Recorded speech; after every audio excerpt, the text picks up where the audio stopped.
Assalamu alaikum, ladies and gentlemen. Assalamu alaikum, boys and girls. Welcome to take 2 of our first Ramadan episode.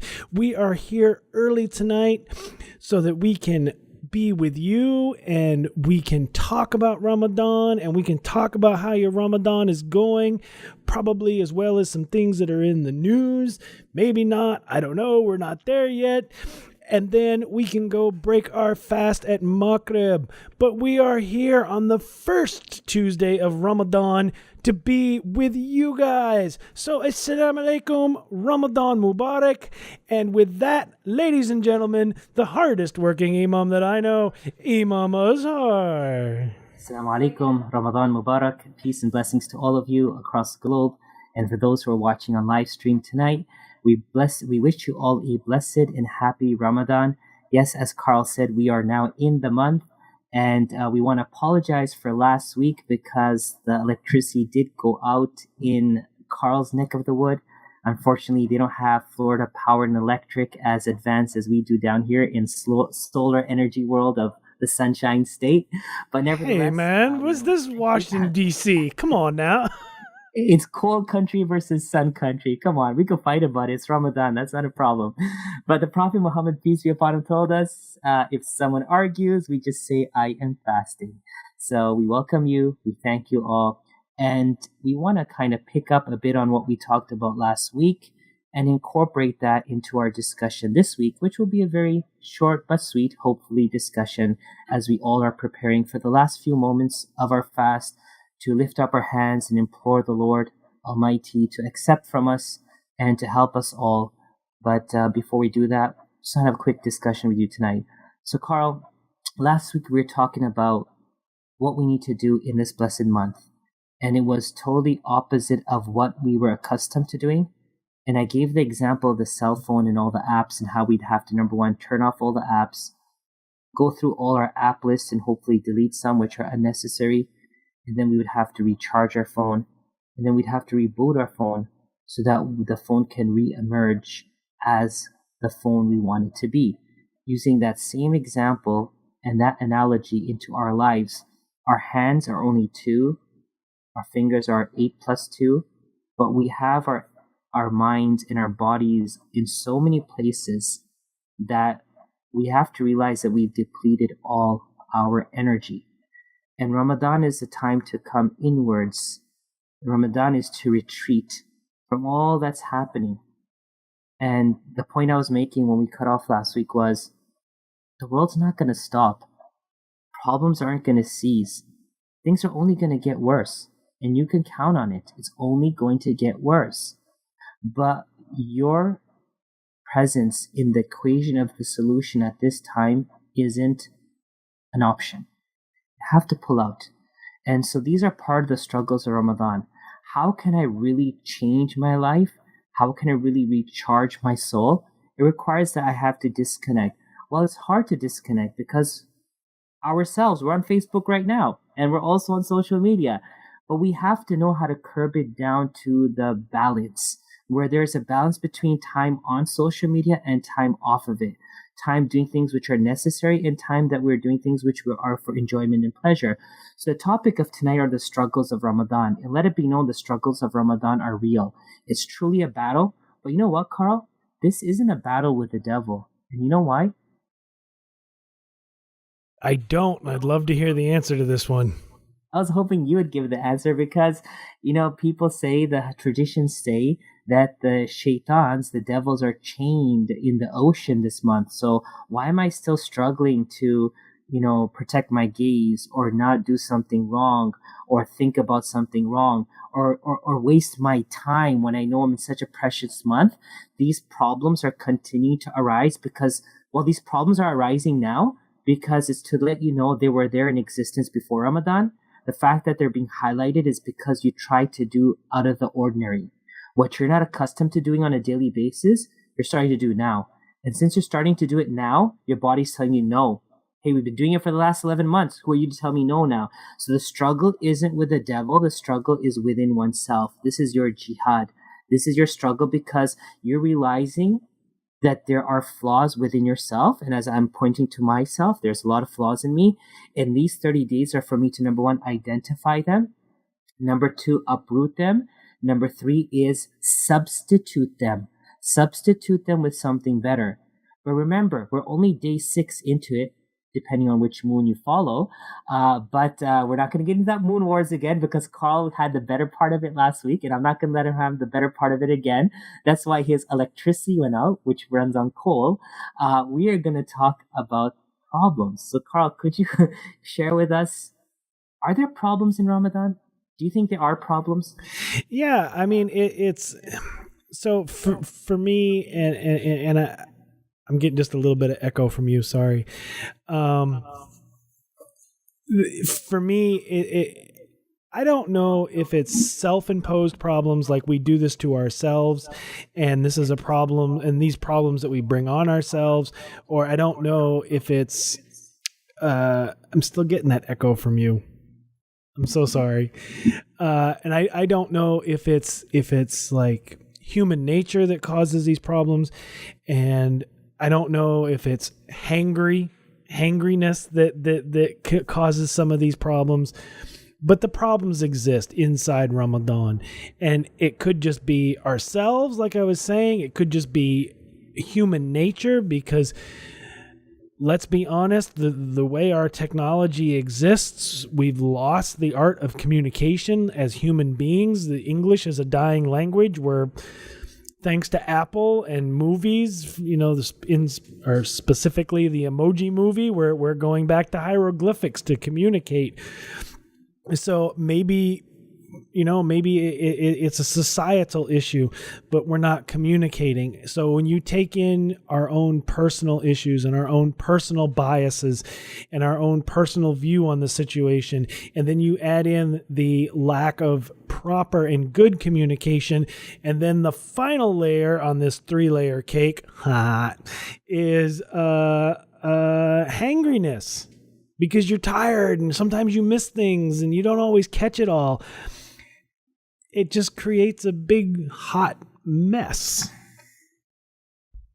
Well, sorry about the echo, Carl, but you've touched on 3 very valid points. Number one, human nature. Yes, what defines human nature? The supplements you take, the way you work out, the cardio you do, what regiment you follow? No. Your character and your attitude is defined by your spiritual state. And the fact that the spiritual state is depleted, we have to accept that. If someone is, God forbid, plagued with a disease and they're dying in their skin and bones, that's the fact. You're not going to go say to them, well, you're skin and bones, but you acknowledge, and that person acknowledges that they're skin and bones. There's something wrong. You have to accept. And that's what God is doing to us. Allah is doing to us in Ramadan, except there are problems in our human nature. We can't change a world unless we change ourselves. The problem is, Carl, it's like 12 people have been given 12 bricks to build a wall. And each one is saying, no, you go. No, it's you go. But there's no numbers on it. Why don't I go? If I went and put my brick and everyone went and put their brick, the wall is done. It's like the Prophet Muhammad, peace be upon him. He came to his wives frustrated that they couldn't move forward to Mecca because the Treaty of Hudaybiyah was just signed. And they had to go back to Medina. They were not allowed into their hometown. And he said the companions don't want to cut their hair. So his wife told him, you cut your hair first. If it's something that you believe in that needs to be done, you do it first. So if we want the world to have better character and better values, to see humanity, I need to do it first. Well, that's why we have Ramadan. Number 2, our society. We are not a product of our society, as people say. I would dispute with that. We are the production of our society. We produce the society to what it is. Let's make that our catch title for this one, right? We are the production of our society. We're not a product of it. And yeah, you talked about the Emoji Movie. Let's go back to Dora. Like when the words that are used even in these cartoons that our kids pick up, which are not even in the dictionary, of course it causes problems, but I'm producing my society. I'm not a product of it. And lastly, hungry. Angry and hungry is hangry. For those who don't know, it's a Muslim terminology. It's one of those things we do taqiyya on. And when we say taqi, we're talking about taqiras because it's time for fasting, breaking fast in the next 4 minutes. So yeah, it's one of those taqira things that we don't want to accept. Just as our physical body gets so mad because we're not giving it what it wants, imagine how mad our soul is giving when we deprive it for the rest of, like, for the entire year. So the point is, rambling on as I am, that the struggles that you as a Muslim may face, or you as a friend of a Muslim may see a Muslim face in Ramadan, those struggles are real. And believe me, those struggles are only because they're going to come out to be a better person. I think it was a Danish politician that just said today that Muslims fasting in Ramadan is the biggest threat. I actually spoke the contrary on Thursday night at a interfaith iftar where over 200 non-Muslims attended, including a former WWE wrestler and the mayor of the town and the police chief and police officers and many other notable figures. I told them, you should be blessed that the Muslims in your city are fasting, because their fasting will only bring betterment to the society. And actually, them not fasting may only make their participation in society deteriorate. So yeah, that's going to happen. One of the distractions, Carl, I want to touch on, I think we'll finish with this, is as you evaluate your own life and you see your own flaws and you hopefully make intentions to rectify them and change them out, the distractions have to cease. Was there a shooting in Texas? Yes, there was. Was a Muslim girl killed? Yes, she was. She reminds me of the many girls I met from Pakistan and other countries through the BUBW program, where I've been honored for 2 years to speak to these foreign exchange students that come to this country, and they participate in the BUBW program, Better Understanding for a Better World. We talk about the differences and how we celebrate these differences. Does it hurt me? Yes, it does. Do I have to engage in conversations and hashtags right now? No, I don't. What's my duty? Pray for her. Number 2, pray for her family. If you're in Houston, attend her funeral. If you couldn't attend her funeral, go after Ramadan and pray by her grave. That's it. Done. We will not be able to change the world until we allow ourselves to change ourselves. And so, economy, Russia, the Trump investigation, North Korea, Iran, whatever it is, could we please stop? Please, for the sake of God. You're not Martin Luther King and you're not Malcolm X. But you know what? You can be them. But give yourself the time to become like them. They took time. You need to take that time also.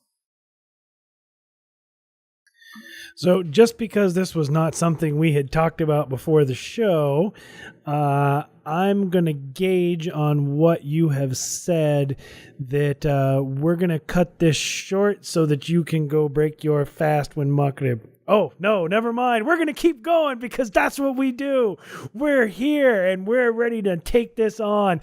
You know, the one thing I will say, as I was listening to you, was you were talking about that all the devils and the jinn, they're all chained up for Ramadan. And I remember it was shortly after I had converted and I heard that, and people were still acting badly. And I was like, well, if that's the case, then why is this person still acting badly? Because it shouldn't be anything. And it took me a minute, and I realized, probably my second or third Ramadan after I converted, or reverted, depending on who you are, you know, it's just because this person's a jerk. That's why this person is acting this way. He's just a jerk. And unfortunately, that stuff does happen. And, you know, and it goes all the way back to how you brought the show in, which is that we do need to step away and we do need to recharge ourselves. And it's so weird that you and I are sitting here on Facebook right now with our fans that are watching, and you know, we love all of you. We love our interactions. We love our comments. We love doing this every week with you guys, telling them to take a break to recharge. Take a break, recharge, but not on Tuesday nights. Be here. Well, the thing is, Carl, you know, I post on Facebook that I'm going to disengage for the month. And my disengagements has been that I'm not commenting, I'm not responding, I'm not interacting. I'm not posting except for my Ramadan related issues, or like, Quran recitation from Mecca or something. But it's hard, and it's part of the struggle. And you know what? I'm not saying I'm an angel. I might make my mistakes. I might like something I see, but I'm trying not to engage because I know that time is valuable for me. Forget the religious for a second. Forget the religious texts, the virtues, the opportunity. This is your time. Consider yourself as a patient in the ICU. You have different protocols than those upstairs and those downstairs in the hospital because you're in a different situation. So being in ICU, try to minimize that. Try to make it more productive for what you do. Engage it. And remember one thing. This was a month in which we got so much good, but we also lost the biggest thing, Carl. Do you know what was the biggest thing we lost in this month? I'm not. I know it looks like I'm pausing, but I just wanted to say that I wasn't like pausing from you. I was trying to think of what we've lost this month, because some people may be thinking food or water, but that's not something big because people go without that every day. So yeah, I don't have an answer to that. What? Please. Simple. Thank you, because many of us as Muslims forget, not you, all of us, even scholars forget to talk about this in their preaching on Friday. We did get this blessed month of fasting. Yes, we did get the Quran in this month. It was revealed. Yes, in this month is the night of power. There's all these good things. But one day the Prophet Muhammad, peace be upon him, got revelation that there's a night of power. He was given the day of the night of power. And he exited his house jubilant to tell everyone, hey guys, the night of power is, and there's two companions that were fighting. And because of their fight and quarreling, Allah took the knowledge of the day away from him. And when they got their act together and they turned to him, he's like, I came out to tell you that there's a night of power, which is better than 1,000 months of worship, and God just took the knowledge away from me. So look for it. Find it yourselves now. It's in the last 10 nights. Some say it's in the odd nights. Some say it's in the even and odd nights. Some say it's any of the nights of Ramadan. But guess what? We lost it. You know why? We lost it for eternity. You know why? Because two people are fighting. So when you get online and start fighting with people over why this girl shouldn't have been shot, or why there is such hypocrisy between Malala Yousafzai's case and this Pakistani girl's case, Malala Yousafzai as a Pakistani in Pakistan, and this girl as a Pakistani American, just don't get involved, because you cannot change the world like that. Allah is the one who controls the hearts of people. And if Allah is going to change something, He's going to change it from us. So try to be that change, inshallah. That's really what we want to propagate. Problems are real. They're going to continue. Are you going to have the foresight and the power to withstand them? That goes down to the next 24 days. So now comes the beauty of time zones and the curvature of the earth, because we can hear your adhan going off. So you can break your fast and we can continue going, but I still have some time before mine goes off. So now I can take the camera and start vamping while you go break your fast. So with that being said, Assalamu alaikum, Layla. Thank you for joining us this evening. And yes, I know you heard that, and that was a specific shout out directly to you, because I wanted to see if you were watching, and now we know. But beyond that, it really is that there is a different.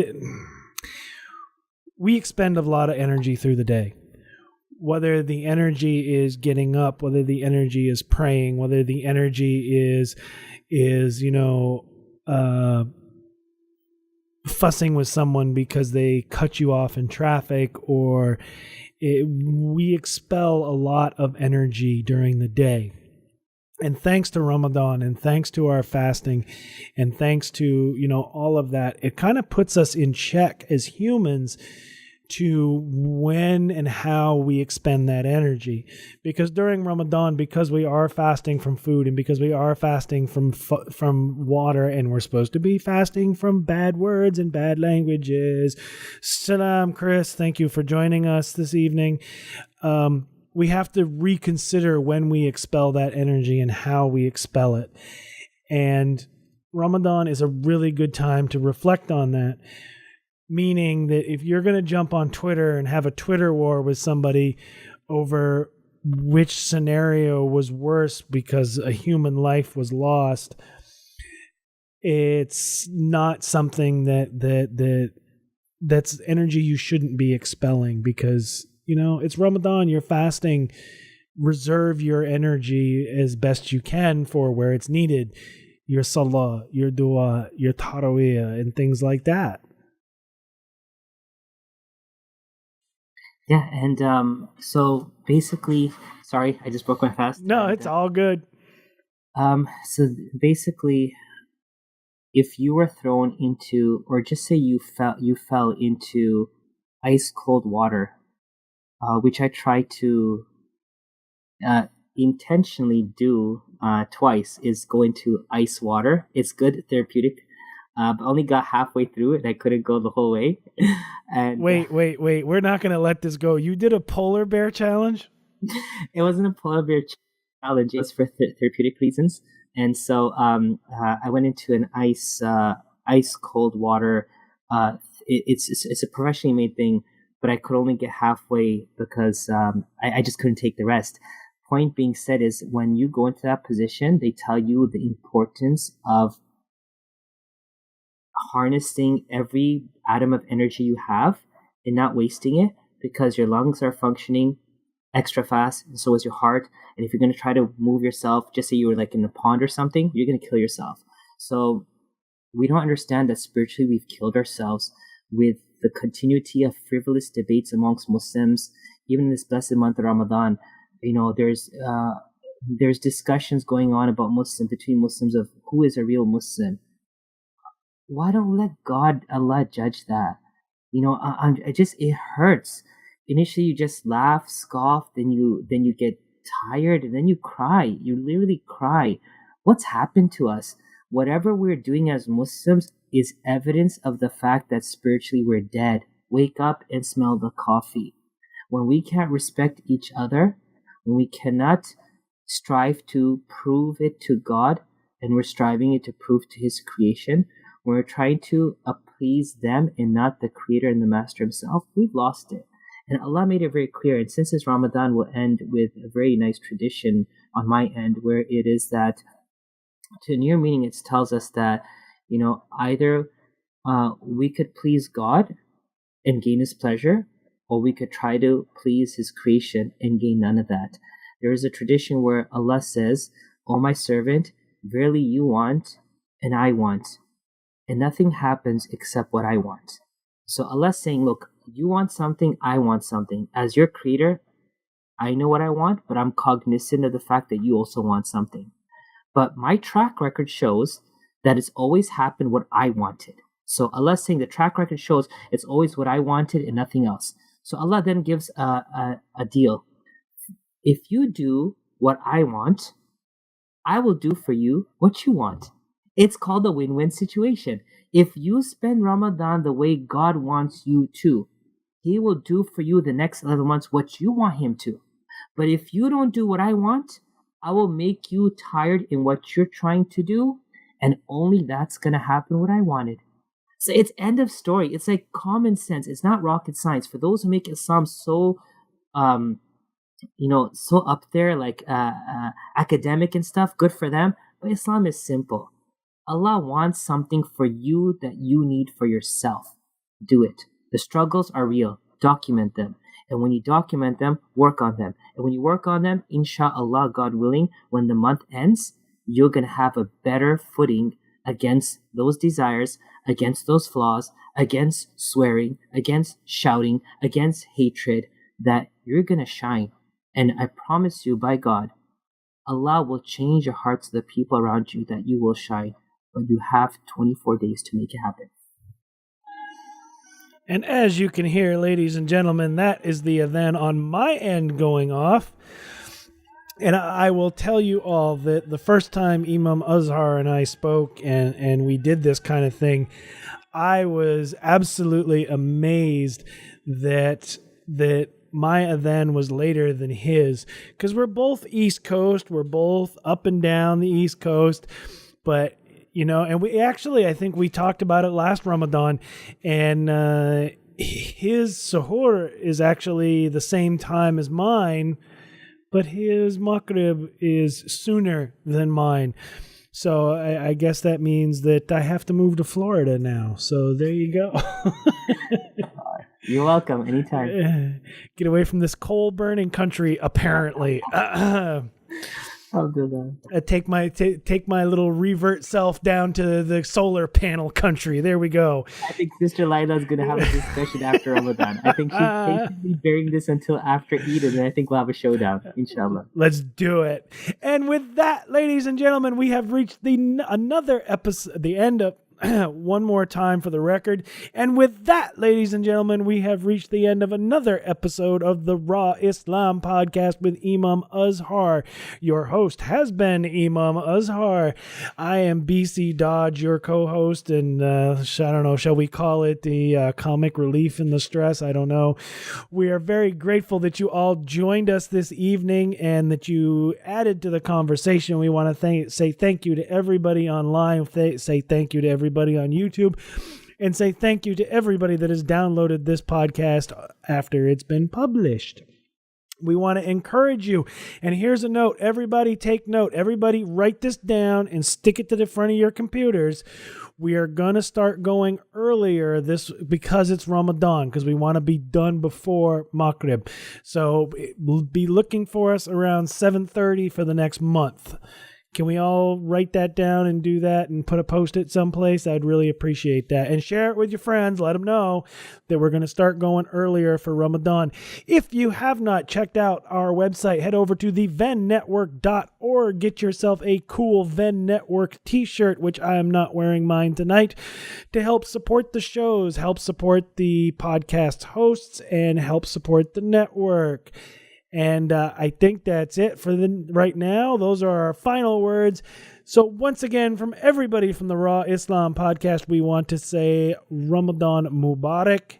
And until next week, Assalamu alaikum. Ramadan Mubarak and Assalamu alaikum.